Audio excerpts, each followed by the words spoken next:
कुछ अहम बातचीत, कुछ बड़े सवाल। विकसित यूपी बैठक झांसी जल्द आ रहा है।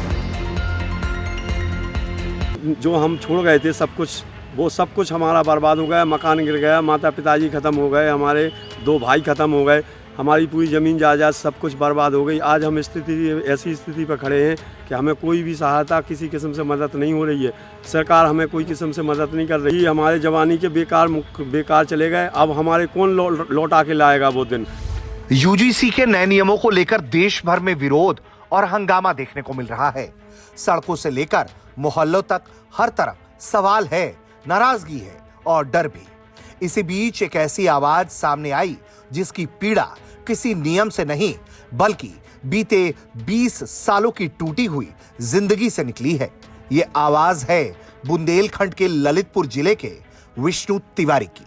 विष्णु तिवारी वही शख्स हैं जिन्होंने खुद को निर्दोष साबित करने के लिए अपनी पूरी जवानी जेल की सलाखों के पीछे गुजार दी। झूठे हरिजन एक्ट और बलात्कार के मामले में गिरफ्तार विष्णु तिवारी को साल 2000 में जेल भेजा गया। 3 साल बाद उन्हें दोषी ठहराते हुए 10 साल की सजा दी गई और फिर SC/ST एक्ट के तहत उम्र कैद सजा साथ-साथ चलती रही और समय थमता चला गया। जेल में रहते हुए विष्णु तिवारी की दुनिया उजड़ गई, परिवार चल बसा, रिश्ते टूट गए और जिंदगी बस जेल की दीवारों में सिमट कर रह गई। जब सब कुछ खत्म हो चुका था तब इलाहाबाद हाई कोर्ट ने मेडिकल सबूतों और गवाहों के विरोधाभास के आधार पर उन्हें बेकसूर करार दिया। कोर्ट ने साफ कहा कि जबरन संबंध के कोई निशान नहीं मिले। कंप्लेनर की कहानी में गंभीर खामियां थी। 20 साल बाद जनवरी में विष्णु तिवारी आगरा सेंट्रल जेल के बाहर निकले। हाथ में रिहाई का आदेश था, लेकिन बाहर कोई इंतजार करने वाला नहीं था। उन्होंने कहा कि वो रात की बस से अपने गांव ललितपुर जाएंगे। उन्होंने बताया कि जेल प्रशासन ने उन्हें सिर्फ 600 रुपए दिए, यही उनकी पूरी पूंजी है। उन्होंने अपने हाथ दिखाए जिसमें जेल की रसोई में काम करने से छाले थे। उन्होंने कहा कि उनका शरीर भी टूट चुका है और परिवार भी। अब वही विष्णु तिवारी यूजीसी के नए नियमों को लेकर खुलकर सामने आए हैं। ललितपुर के जिला संवाददाता मनीष सोनी से बातचीत में उन्होंने इस नियम को काला कानून बताया। उन्होंने अपनी जेल में बिताई जिंदगी का जिक्र किया और आने वाली पीढ़ी को लेकर गहरी चिंता जताई।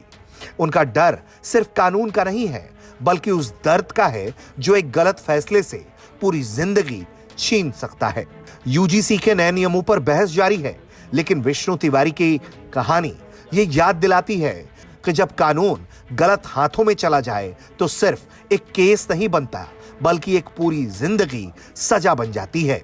और यही डर आज उनकी आवाज में साफ झलकता है। जी, बाहर ऐसे आए कि हमने कानून कार्रवाई करी, लड़ाई लड़ी, सरकार ने हमारी सुनी और भगवान ने ईश्वर ने हमारी सुनी। हम बाहर आए, हाथ पैर चल रहे हैं, मजदूरी करके अपना पेट गुजारा कर रहे हैं। आने वाला समय में सरकार ने, प्रशासन ने कोई हमारी आर्थिक सहायता मदद नहीं करी।